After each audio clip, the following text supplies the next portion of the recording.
She died before I even made it out the door. One second I was sipping black coffee and watching my daughter laugh with Daisy on the back porch. The next, a gunshot cracked through the morning air like it had torn the sky in two. By the time I reached her, Daisy's tail had stopped wagging, her fur soaked in red. Emma was screaming so loud it echoed off the barn walls and made the chickens scatter. That morning had started like any other. The sun was still low, the dew hadn't yet dried on the tall grass, and Daisy was dragging that old rubber duck through the dirt like she always did. She was part golden retriever, part miracle. After Emma's accident 2 years ago, that dog had done more healing than all the therapy sessions combined. She couldn't walk straight. Her back legs had nerve damage from birth, but she could sense every panic attack before it hit and calmed Emma like a weighted blanket with a heartbeat. That dog was family. Emma had finally started laughing again. Her scars didn't ache as much, and every morning she took Daisy out for her little shuffle across the pasture behind our farmhouse. I had just set my mug down and was getting ready to join them when that awful sound shattered everything. I ran barefoot. I didn't even stop to open the gate. I vaulted over the fence like a man half my age and skidded down the muddy hill, heart in my throat. Emma was on her knees screaming.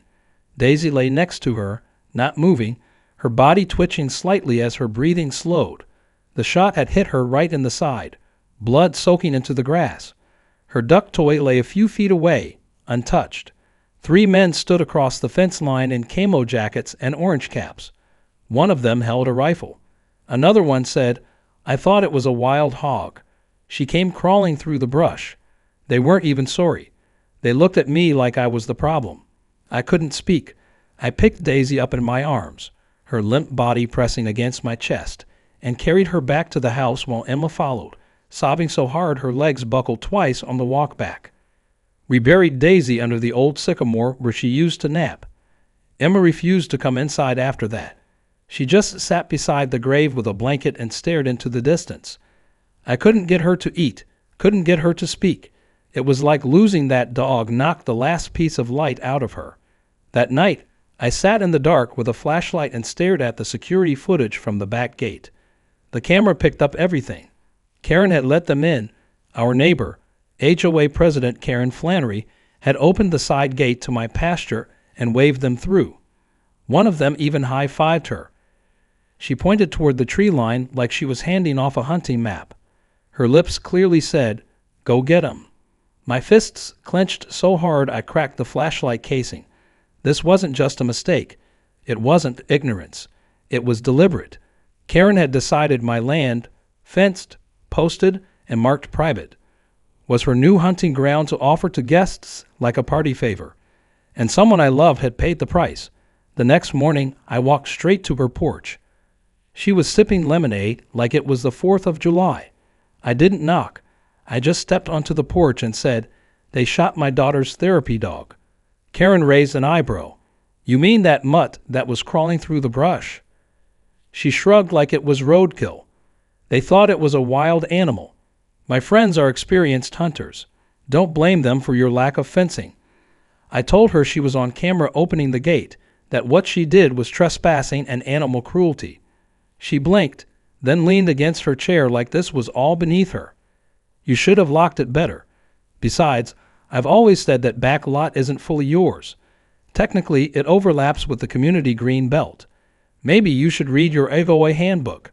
The rage inside me swelled so fast I felt my pulse in my teeth. I walked away before I did something stupid, but I didn't walk away defeated. No, I walked away planning, because Karen just made a fatal mistake. You can poke a bear. You can even throw rocks at it, but you don't shoot the bear's cub and expect to sleep soundly after. Back home, I sat with Emma until she fell asleep beside the window. I stared out at that patch of pasture and the cheap plastic flag one of the hunters had dropped in the dirt. That was all I needed. A boundary crossed, a life taken, and an arrogant HOA queen who thought property lines were optional. Karen had opened a gate that would never close again, and I was going to show her exactly what happens when a man defends what's his. By sunrise the next morning, I was already behind the wheel of my old pickup, heading toward the county office. I hadn't slept. I had spent the night pacing between the kitchen and the barn, drinking bitter coffee and replaying Karen's smug voice over and over in my head. Technically, it overlaps with the community green belt. That line had burrowed under my skin. I had owned this land for over 30 years.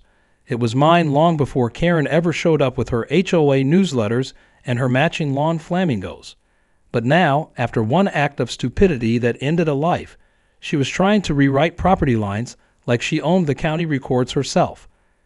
I parked outside the records office and marched inside, trying to keep the tension out of my step. A young clerk behind the desk looked up with a polite smile and asked what I needed. I gave her my address and asked for all boundary maps and zoning records connected to my property. She printed out a thick folder of documents, and I sat down at a nearby table to go through them right there. I wasn't taking any chances on missing something. The official survey map was crystal clear. My land ended exactly where I had always known it did.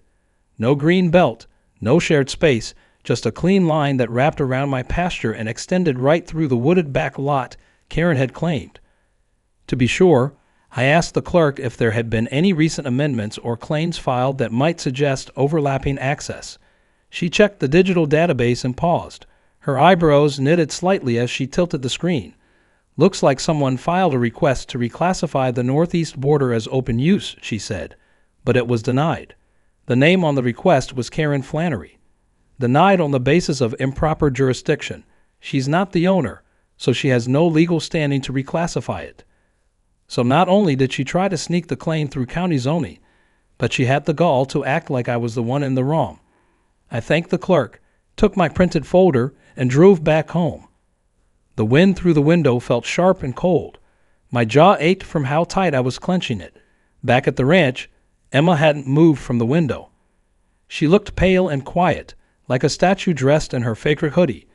I placed a cup of tea next to her and kissed the top of her head.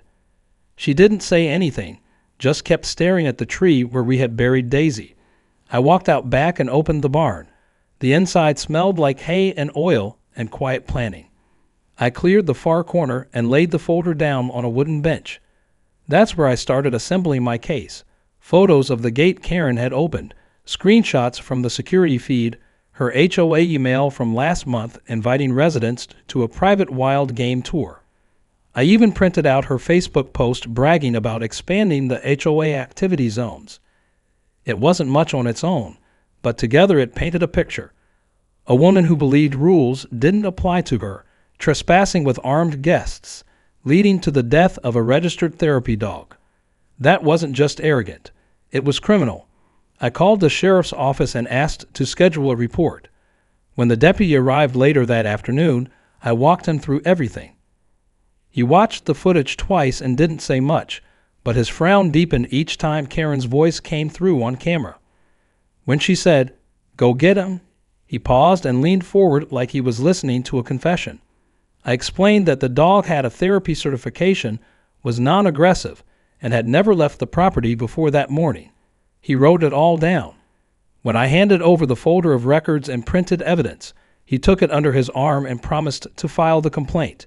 He couldn't guarantee charges, but he said the illegal hunting angle was being taken seriously. After he left, I stood on the porch and watched the sun lower behind the sycamore tree. Emma finally stepped outside, slowly, clutching Daisy's duck toy in her hands like it was made of glass. She walked to the tree, sat cross-legged beside the small grave, and didn't say a word. I sat beside her. We watched the sky turn from orange to dark purple. That night, I went back to the barn and made some changes. I pulled out my old welding gear, installed new motion lights and cameras along the fence line. I added an alarm sensor on the back gate that triggered if someone opened it from the outside. Then I took an old trail cam and mounted it on the high fence post facing Karen's side. If she so much as leaned on my property again, I would have it on tape.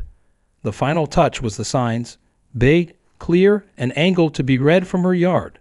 No trespassing. Private property, not part of HOA. I planted one every 10 feet across the back fence. Let her read it from her sunroom. The next morning, I went back into town and visited a friend of mine named Roy who worked with animal control. I gave him the full timeline. He pulled up the local ordinance and confirmed that the discharge of firearms within 200 yards of a residence without a hunting permit was a violation, especially with unlicensed hunters on private land. When I told him the HOA president was behind it, he raised an eyebrow and said, "Sounds like someone just set themselves up for a civil suit." By the time I got home, I had already made up my mind. I wasn't just going to punish Karen with legal paperwork. I was going to make sure she never forgot what she cost us. Not with fists or shouting, with precision, with quiet rural patience. That evening, I watched her walk out to her backyard and freeze when she saw the signs. She stood with her arms folded, staring at them like they were graffiti. Then she pulled out her phone and snapped pictures, pacing along the fence with her lips moving fast, probably complaining to whoever still listens to her rants. I stood in the shadows of my porch, watching. She didn't see me, but I saw her, and I saw the fear behind the anger, that twitch in her step, that flick of uncertainty. It was small, but it was there, a crack in the armor, and that was only the beginning. It started with the sound of weed whackers. At first, I thought it was one of my neighbors trimming their yard, but it kept getting louder, closer, like a swarm of angry bees buzzing just beyond the tree line. When I stepped outside and looked toward the far end of my pasture, I saw them, 2 landscaping trucks parked just over the fence line. A half-dozen men in neon vests were hacking away at the tall grass and trimming low branches. What caught my eye, though, was the little laminated sign one of them hammered into the dirt, HOA Beautification in Progress. I stared at it for a long moment, then turned and walked back into the house to grab my phone. This was no accident. This was Karen doubling down. I took photos, then video, making sure to capture the trucks, the workers, and especially that sign. I called the sheriff's office again and gave them the update. They said they'd send someone out, but it might be a while since it wasn't considered an emergency. I hung up, trying to keep my breathing steady. Karen had ignored the signs, the cameras, the sheriff's warning. She was now actively landscaping my land as if she owned it. Emma came to the door, rubbing her eyes. She looked like she hadn't slept again. When she asked what was happening, I just said, "Karen is poking the bear again." Emma didn't smile. She stepped out beside me and watched the men work, shaking her head slowly like she couldn't believe it either. I put an arm around her shoulder and told her not to worry. We were going to handle it the smart way. No yelling, no fights, just facts and consequences. About an hour later, I walked down to the fence and confronted the workers. I asked who hired them. One of the guys said they were told this was HOA property and they were doing a scheduled cleanup. I asked if they had a permit or any documentation. He didn't. I told them they were on private land and that everything they were doing was being recorded. That made them pause. He said he'd call his boss. I nodded and walked away. Not long after, Karen herself showed up. She strutted toward the scene in one of her bright floral blouses, clipboard in hand, like she was hosting a garden tour. I watched her from the porch again, just sipping my coffee. She walked along the fence line, giving orders and pointing at trees. I saw her spot the camera mounted on the post for the first time. She hesitated, but she didn't stop. I waited until she made her way back to the road before walking out to greet her. She was halfway into her little white SUV when I said, "You're violating the cease order the sheriff gave you." Her head turned sharply, but she didn't get out. Instead, she smiled that same smug smile and said, "The board voted. We believe this is a shared space until we see legal documentation otherwise. We'll proceed. You already saw the documents," I said. "At the county office. Your claim was denied." Her lips tightened, but she kept smiling. Then she slammed the door and drove off. The deputy showed up later that evening. I handed over the new footage and the landscaper's company name. He took notes and said he'd file it under repeated civil interference. He couldn't arrest her yet, but he said the judge would take this seriously. I thanked him and walked him out, then stayed in the driveway long after his car disappeared down the dirt road. That night, I went online and printed out every HOA email Karen had sent in the past month. One caught my eye. She had invited board members to a sunset wine tasting near the north fence line, claiming it was part of the HOA's new community outreach initiative. That fence line was on my property. I printed it, highlighted it, and added it to the growing binder I was keeping on my kitchen table. Karen was digging her own hole, and I was just making sure the walls were lined with evidence. The next day, I watched from my tractor as a group of folding chairs were set up on the pasture. A table with snacks, little decorative lanterns, even a string of cheap party lights hung between two trees. It looked like a wedding was about to start, but it was an HOA meeting. On my land. Again, I drove the tractor a little closer and parked just on my side of the hill, where I had a clear view but couldn't be seen easily. I turned off the engine and just listened. Karen was talking about new bylaws, something about extending recreational access. She was trying to convince the board that annexing the back pasture would increase home values. Someone asked if the owner had approved it. She laughed and said, "He'll come around. He just needs to be reminded that this is a community." I pulled out my phone and recorded everything. It was gold, arrogance, entitlement, conspiracy, all wrapped in a cheap wine party. I stayed until they started packing up. Then I slipped back around through the woods and into my barn without being seen. The next day, I went to town again. This time, I stopped by the local paper and spoke to a columnist who occasionally covered community disputes. I handed him a USB drive with the clips, the maps, the meeting invite. He didn't say much, but I could see the wheels turning. Then I went to see my attorney, a slow-talking but sharp-eyed man named Burke who had lived in the county his whole life. He reviewed the evidence and let out a low whistle. "If this were a card game," he said, "you'd be holding a royal flush." He started drafting the paperwork for an injunction: trespassing, illegal gatherings, repeated harassment. I nodded along but didn't say much. My mind was already turning towards something else, a quieter, more personal kind of justice, the kind that didn't come from courtrooms or fines, the kind that reminded people that out here, land meant something more. When I got home, Emma met me at the gate. She looked stronger, not healed, not yet, but determined. I told her what we were doing, and she nodded, then asked if we could do something for Daisy, not just a grave, a memory. I said yes, we'd build something. But first, we had to finish what Karen started. The sun was low when I stood at the edge of the pasture again. Karen had gone quiet for the day. No workers, no chairs, no music, just stillness, the kind that comes before a storm. I looked out at the spot where Daisy had fallen. Then I turned toward Karen's yard, now lined with my warning signs and watched by silent cameras. She thought she had the upper hand because she had power on paper, but what she didn't understand was that paper burns, and soil, real soil, remembers who it belongs to. The bees arrived early in the morning, 3 wooden crates stacked carefully in the truck bed, each humming with life. Mason stepped out of the cab wearing his beat-up hat and thick gloves, grinning like a man who knew he was about to stir up trouble in the most legal way possible. I had known Mason for years. He kept bees over in Millwood, and always said they were better security than a pack of dogs. I had called him 2 days earlier and asked if he still relocated hives. He said yes and asked if it was for pests or for people. I told him it was both. He laughed and said he'd be here at dawn. We walked the crates out to the tree line near the disputed fence, where Karen had been hosting her little HOA parties and planting her signs. Mason moved slow and deliberate, placing each crate with the precision of a man setting traps. "These aren't aggressive bees," he reminded me, "just busy ones. But no one likes being swarmed, and with the right placement, anyone wandering too close will think twice about lingering."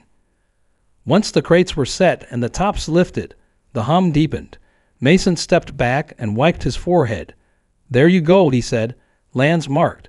Now ain't nobody going to have a wine tasting beside 1,000 bees." I shook his hand and paid him, adding a little extra for discretion. He didn't ask any questions, just told me to let the bees work their magic and give him a call if Karen started wearing a beekeeper suit. That afternoon, I went to the hardware store and bought a roll of white vinyl and black spray paint. Back home, I made a sign big enough to be seen from Karen's back patio. I hammered it into the ground just past the beehives, facing her yard. The letters were bold and clean. Caution. Active apiary area. No trespassing per county ordinance. It wasn't a lie. The hides were legal, registered, and well within the bounds of my property. But the warning was enough to send any nosy neighbors scrambling back indoors. By sunset, the first wave of panic had hit. Karen came stomping across her lawn in a pink bathrobe and slippers, yelling toward the fence. "Are you out of your mind bringing bees here? You'll get someone stung." I didn't answer. I just stood on the porch holding my coffee, watching her wave her foam around like it was a sword. She finally yelled that she was calling the HOA board. I waved and went back inside. The next morning, I woke up to find a new twist.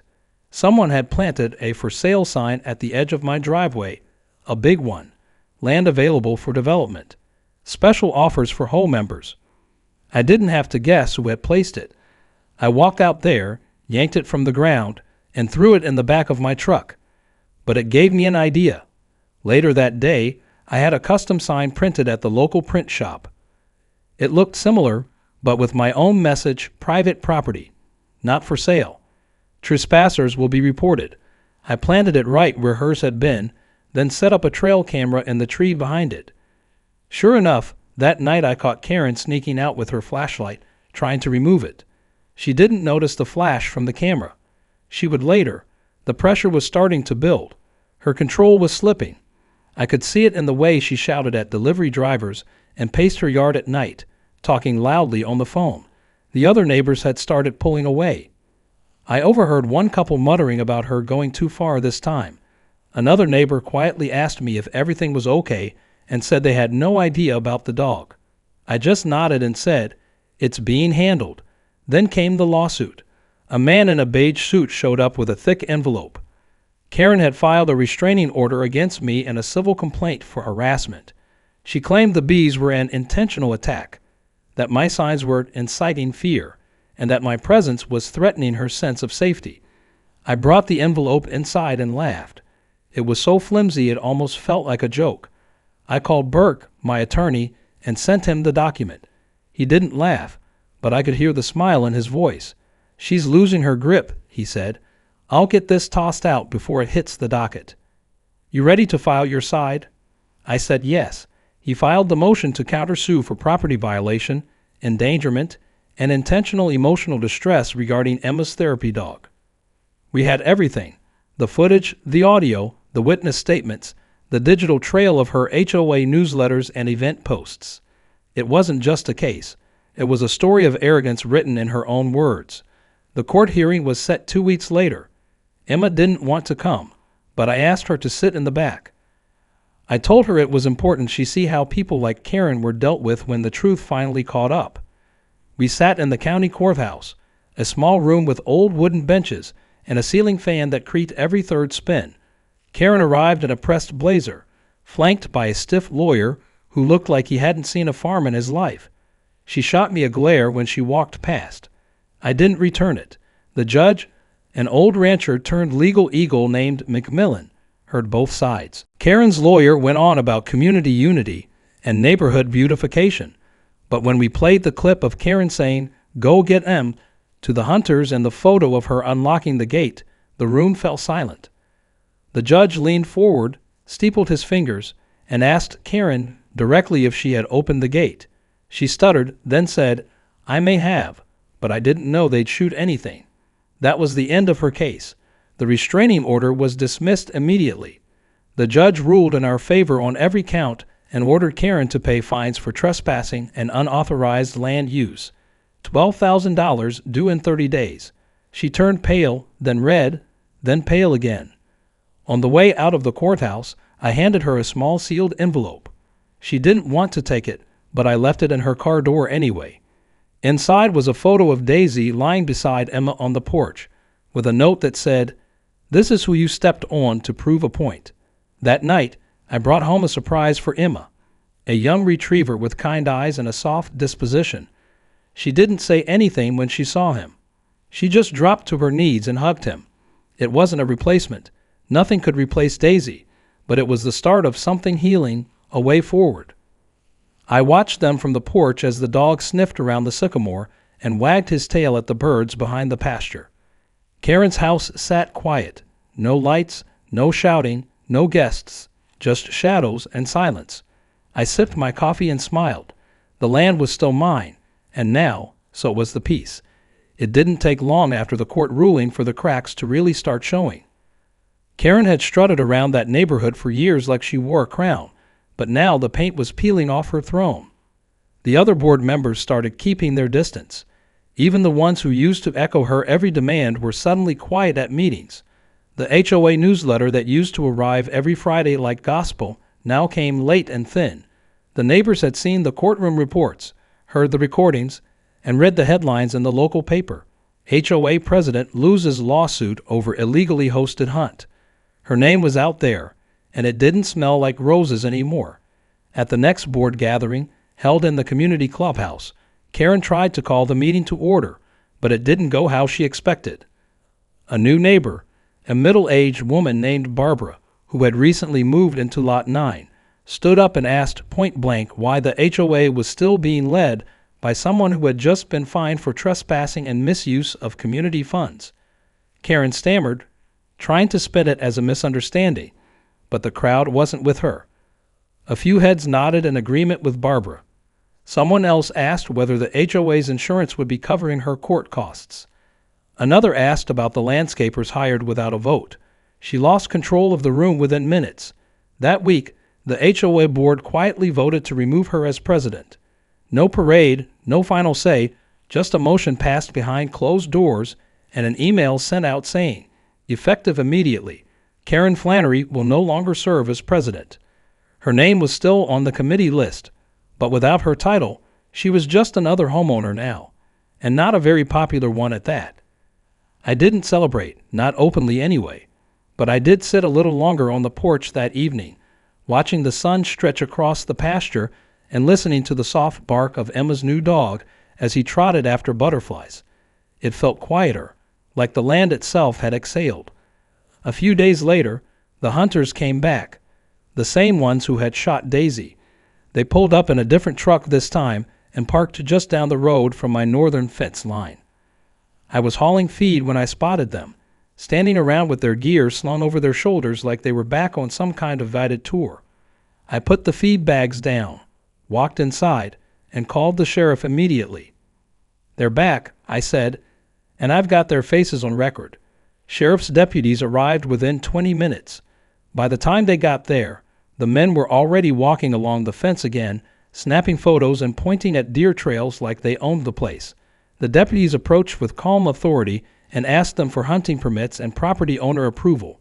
The men gave half answers and excuses, but it was over before it started. They were arrested on the spot for trespassing and illegal hunting activity. One of them even had an outstanding fine from a previous violation. This time, there were no warnings, no excuses. They were handcuffed and driven off. Later that evening, a sheriff's deputy came to my door and told me that based on their previous involvement and what we reported, animal cruelty charges were being re-examined. It wasn't guaranteed to go to trial, but it meant someone was finally looking at Daisy's death not as an accident, but as what it really was.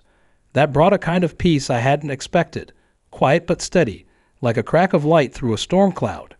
Then came the final play. I've been working with Burke on something else ever since the court case wrapped up. We had submitted paperwork to rezone a portion of my property as exclusive use agricultural land. That move didn't just change its tax status. It also invalidated a series of easement claims Karen had been using to access shared utility and emergency service roads. The moment the zoning changed, it meant that HOA had no jurisdiction over several access points they had taken for granted. The county approved the rezoning. Burke called me with the news, saying it had passed with no objections, since I had maintained the land consistently and legally for decades. Karen was notified by certified mail. I didn't hear her reaction firsthand, but the very next day, she was outside screaming at a county surveyor parked near the end of her driveway, waving papers and demanding to know how they expected her guests to access the garden club events now.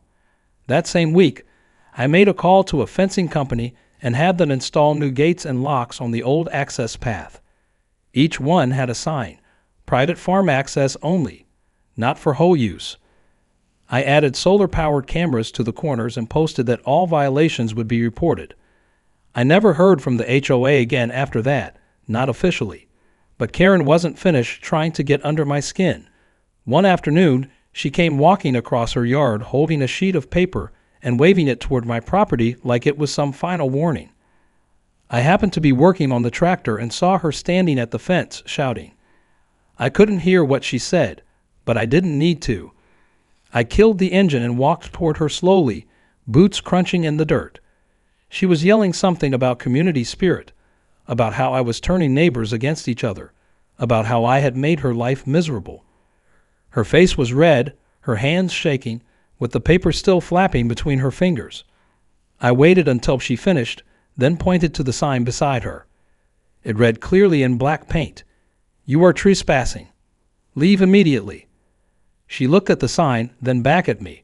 Her mouth opened like she wanted to keep yelling, but nothing came out. Finally, she turned and stormed back to her yard. I never saw her cross the fence line again after that. It was like she disappeared. Her blinds stayed shut. Her lawn went untrimmed. The HOA barely mentioned her. Rumors started that she was thinking about selling. One neighbor said she had called a real estate agent in town, asking for a market estimate. I didn't care either way whether she stayed or left. The damage she had done was over, and the damage she received was just beginning to settle in. I spent the next week rebuilding the back corner of the pasture, the part where Daisy used to chase birds and roll in the leaves. Emma came out with me. She helped stack the rocks and plant the flowers. We built a little wooden marker with Daisy's name carved into it, and beneath that, a line Emma came up with, a quiet friend who never asked for anything but gave everything. We didn't talk much while we worked, just the sounds of shovels, dirt, and the occasional soft bark from the new pup who stayed close by, watching us like he knew who we were remembering. By the time we finished, the wind had picked up. It carried the scent of hay and sun-warmed wood, the kind of scent that makes you pause and breathe a little deeper. I stood with my arm around Emma as she placed a small framed photo beneath the stone. It was the three of us, taken on a summer day when things were simple, when no one had taken anything from us yet. That night, we left the porch light on and let the new dog sleep inside for the first time. He curled up at Emma's feet like he'd always belonged there. And for the first time in a long time, the house felt like a home again, quiet, steady, and whole. The days that followed felt slower, in the best way. There were no knocks at the door, no shouting from across the fence, no unexpected cars pulling into the gravel road with questions about HOA boundaries or community rights. It was as if Karen had finally understood that she had lost, and not just in court. She had lost control, lost the fear she used to stir in everyone, lost the illusion that she could bully her way through anything.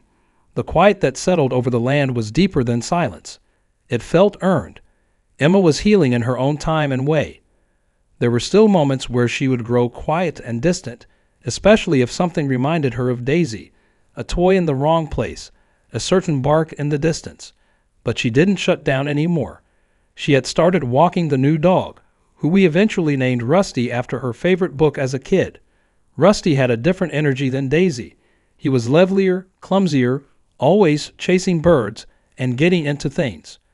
But he stayed close to Emma, like he understood what she needed. He wasn't just a pet. He was a bridge, one paw in the past, and the other in what was coming next.